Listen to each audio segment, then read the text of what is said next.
ফজরের 2 রাকাত সুন্নতের পরে একটি দোয়া 100 বার পড়লে পুরা দুনিয়া তার কাছে নত হবে ইনশাআল্লাহ। আল্লাহ পাক রব্বুল আলামিন দুনিয়া তার কাছে নত করে দিবেন। ফজরের নামাজের সময় বিশেষ করে আজানের পরে এবং ইকামতের আগে দোয়া করলে দোয়াটা কবুল করা হয়ে থাকে। নবী সাল্লাল্লাহু আলাইহি ওয়াসাল্লাম জানিয়ে দিয়েছেন, তিরমিজি শরীফের হাদিস, আদ-দুআউ লা ইউরাদ্দু বাইনাল আযানি ওয়াল ইকামা।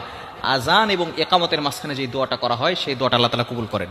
তবে বিশেষ করে ফজরের নামাজের সময় আপনি 2 রাকাত সুন্নতের পরে ফরজের আগে, আজান হয়ে গেছে 2 রাকাত সুন্নত পড়েছেন, ফজরের নামাজ তো 4 রাকাত তাই না, 2 রাকাত সুন্নত 2 রাকাত ফরজ, 2 রাকাত সুন্নতের পরে এবং ফরজের আগে মধ্যবর্তী সময় 100 বার এই দোয়াটা পড়বেন ইনশাআল্লাহ। আল্লাহ পাক রব্বুল আলামিন দুনিয়াটা আপনার কাছে নত করে দিবেন।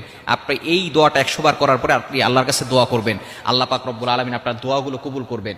আপনার সন্তান আপনার কথা শুনে না, আপনার মেয়ের বিয়ে হচ্ছে না, আপনার অভাব, আপনার বিপদ, যত ধরনের কষ্ট আছে, দুঃখ আছে, সব আকাঙ্ক্ষাগুলো আপনি আল্লাহর কাছে বলবেন, দেখবেন আল্লাহ তাআলা সব